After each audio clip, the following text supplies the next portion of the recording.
Hi, welcome to A Bunny's Tale Nursery. Today I'm doing Theme Thursday, which is red. And as you can see, these three little boys have their Christmas outfits on. And today I'm sharing with you Patrick over here. Isn't he sweet? He's the Quinn Sculpt.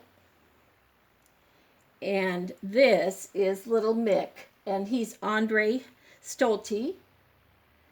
And he's just a darling little preemie. Okay, and his little outfit says Santa's little helper. They're all sleeping, which is a good thing. And of course, you all know Levi. Here he is, sleeping in his little red and white striped sleeper, and it's got a cute little penguin head with a green snow cap and little white accents there.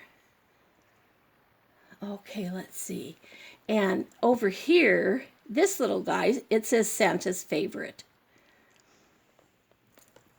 I was planning on doing Suzanne's Christmas tag, and I wrote it out on a pad. And I've had it for about 5 days, and it's gone from one table to another table because I've been doing Christmas cards and getting Christmas packages wrapped, and I've made sure that I knew where it was, and I thought that I had brought it into the nursery and had put it in here so I'd be sure and have it. Well, do you think I could find it now? No, I can't find it. So I hope I can find it so that I can do the tag before next week when the Christmas day comes. Yeah, I think I can do it. I have a week. That'd be something to have 2 videos in 1 week. So I love this little guy. He's got the softest hair. It's got some curl to it. He's got wonderful, wonderful painting. His details are really great. And Mick here. Yeah. When he was reborn and he came to me, she had him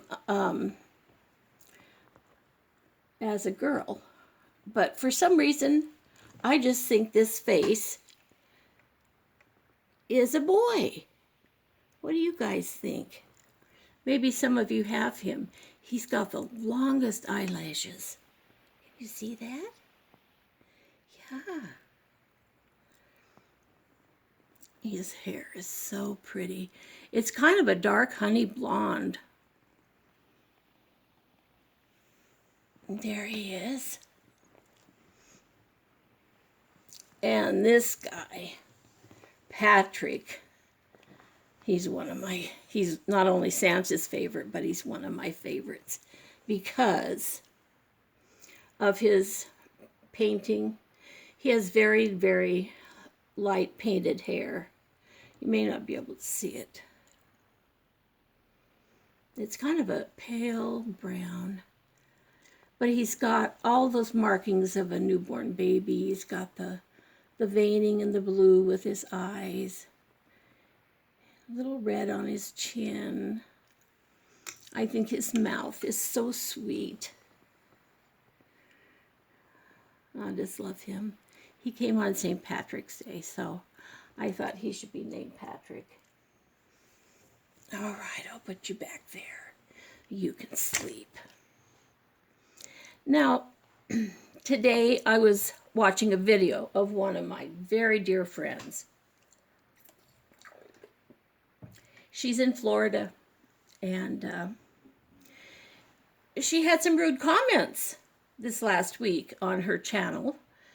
And I always think that no matter how many wonderful, wonderful, loving people there are out in the world, there are still others who take joy in trying to make other people feel sad. And I always tell my children that usually people that are bullies are people who are sad themselves. They are insecure. They have problems with their identity.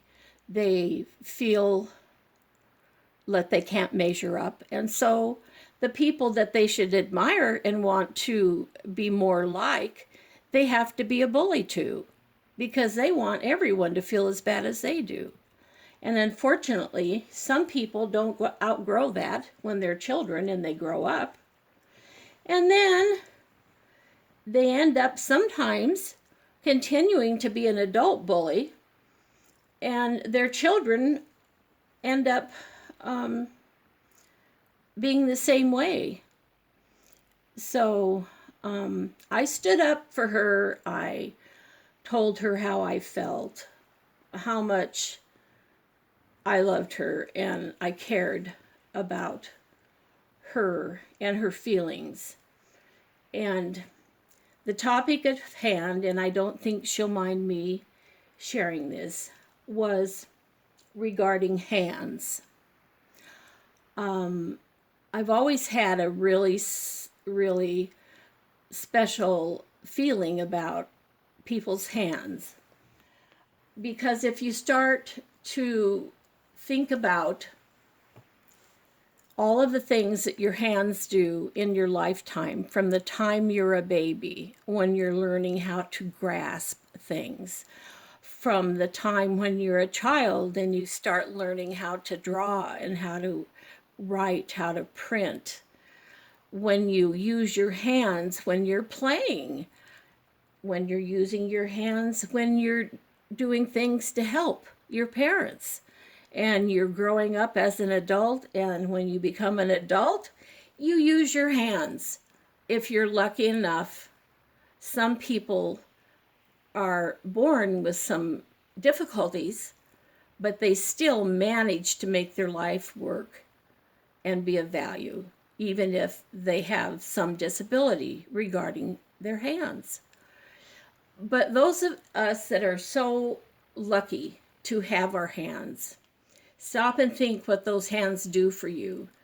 They hold people when they're happy. They hold people when they're sad. They wipe tears away from people's face. They they use their hands to clean, to cook, to play music. And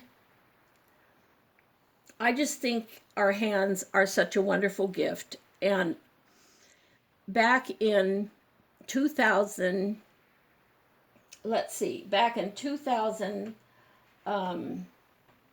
it had to have been, I should have written this down, but back in 2000, probably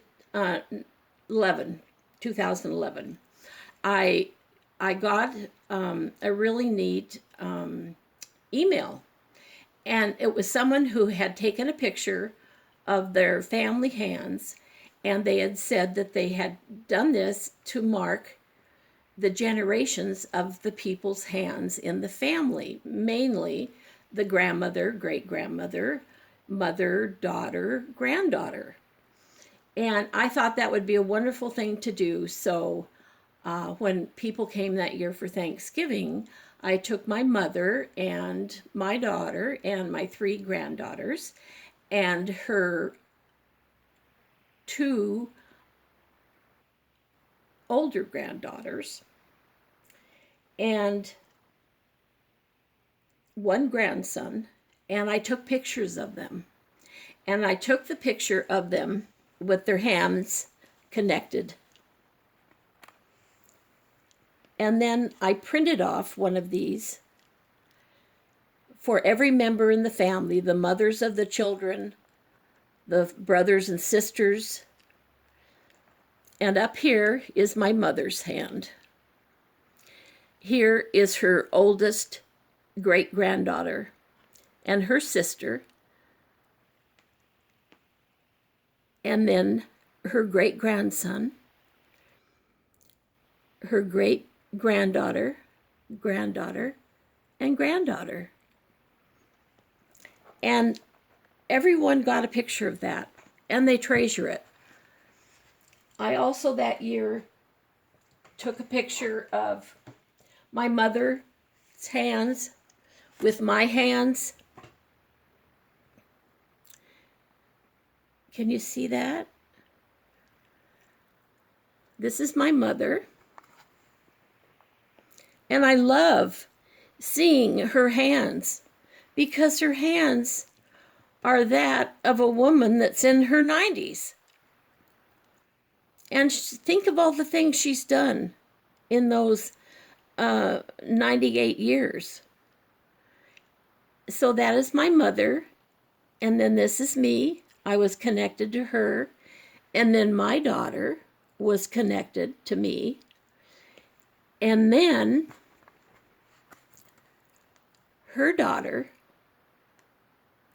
and my son's daughter and my daughter's other daughter. So these two belong to my daughter. And everyone got a picture of this. And I keep it in a prominent place. It means an awful lot to me because my mother's gone. She lived to be 103. The last 3 years she lived with me. She was my best friend. She was very, very active up until about 2 months before she passed. And then she had a stroke. But she was still with it, even though she was, confined to a bed. We had hospice in the living room, and we were able to have people come and visit her, her grandchildren, her children. And the day before her 103rd birthday, we had a huge party for her here at my house. And all of her children, grandchildren, great-grandchildren, great-great-grandchildren came to that party. And all she wanted was for us to bring and make the comfort foods that she had made for us when we were growing up. And so that's what we did. And she was like the princess. I put a princess crown on her, and she was there welcoming everybody, visiting with everyone. We had a wonderful, wonderful day. And then people left, and I was getting her ready to tuck her in for the evening time. And fairly suddenly, she had some pain in her thigh, and she ended up passing 4 hours later of an aneurysm. She passed on her 103rd birthday. We felt really blessed to be able to have that celebration with her. It was like a homegoing celebration.